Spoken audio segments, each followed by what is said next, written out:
Susan Rice said it was destructive to U.S.-Israeli relations. Do you agree with that? Well, look, we're not. The Prime Minister of Israel is welcome to speak in the United States, obviously, and we have a closer relationship with Israel right now in terms of security than at any time in history. I was reviewing the record the other day. We have intervened on Israel's behalf in the last 2 years more than a couple of hundred times in over 75 different fora in order to protect Israel. Fora, I guess that's the plural of forum? No, it's the plural of trees. You know, stadia. I mean, but how many people actually say, I went to 3 stadia? You say stadiums. Fora. Hank, leave it to him. He's French, Hank Sheinkopf, Democratic strategist, Newsmax analyst, and president of Sheinkopf Communications. He's the one who you heard interjecting there. Hello. So you weren't introduced yet. So people were scratching their heads all over America saying, who was that voice? They were saying, who is that idiot talking about flowers in the middle of all this? All right. So, I mean, you can't tell me that the Israeli-U.S. relationship is better now than it's ever been before. Donald Rumsfeld was on the other day, said it's the worst it's ever been in his lifetime. Well, there's really a simple explanation in response to what Secretary Kerry just said, and the dish ran away with the spoon. So he's not telling the truth. That's not true. Listen, this is a terrible time, and it's the worst time for the United States. The real problem here is for the United States, not for the State of Israel. The State of Israel can defend itself.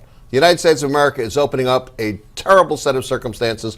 They're expecting the Israelis to say, international monitors fine, and by the way, they remember the 1967 war when the international monitors permitted the war to occur. Right. That's just nuts. Well, not only that, we have the IAEA today saying, on the eve of Netanyahu's speech to Congress, saying, Iran's not cooperating. They're not being transparent. No. They're not satisfying what we want them to do. What is most outrageous and egregious about what the Secretary just said, and he should be ashamed of himself, is talking about the number of times the United States has intervened on behalf of the Israelis in international fora. The fact is, the United Nations exists for one purpose, to issue resolutions against Israel. Other organizations do the same thing. Right. They're not just attacking Israel, they're attacking the United States. Right. What is the only nation that took the Soviet Union on in air power during the Cold War on behalf of the United States of America? The State of Israel took down 100 MiGs in 1982 over Syrian airspace. Right. This is ridiculous. There was a report in a Kuwaiti newspaper that got picked up, and we had the author of the article that was written in the Jewish newspaper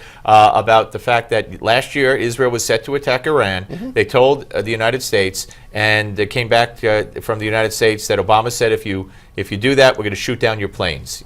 Do you believe that's... I find that hard to believe. What I don't find hard to believe is that the Kuwaiti is telling you something very important, that this is not about anything but Shia versus Sunni Islam, that this is a long war that's going to go on for a long time. And by the way, if you look at your history, that battle's been going on for more than we care to think about. This battle between the Jews and the Arabs has been going on for over 3,000 years. There's only one indigenous people in the region that have survived the Arab nations. All right. Jews. We just had Congressman Roth on from Florida, notwithstanding his name, which sounds Jewish. He's not. The only Republican Jew is who we're going to have on tomorrow is Lee Zeldin from New York. Very good man. Yes, a friend of mine. Okay. That's why I couldn't remember his name. But obviously intimate. But Congressman Roth said that of all people, the members of the Congressional Black Caucus should be there to watch Netanyahu and support Netanyahu. Do you agree with that? I don't know of all people, but I think there's a larger issue involved that is much more significant for the world. The Israelis have been doing the job of standing up to these lunatics in the Middle East for an awfully long time. They are the only bastion against the murders of Christians, the destruction of Christianity in the region, which Netanyahu said today at AIPAC. And the only people that have stood consistent to protect Christian holy sites. The world has a responsibility to stand with Israel. Now, if Netanyahu does not sound the alarm on Iran, and this deal gets made, what is to say that this deal will be kept? The Iranians have been very clear. The Persians talk about it. Sunni Shia Islam talks about it. The desire here is to create the great explosion, which will bring on the hidden Mahdi, which will signal the end of days. They've said it, and when lunatics say things, you must pay attention to them. Barack Obama, on the other hand, is a bad psychiatrist and a bad leader because he doesn't understand that when crazy people talk, they mean what they say. And we got 30 seconds. Where's Hillary on all this? Does she agree? The smart political move is shut up and keep walking.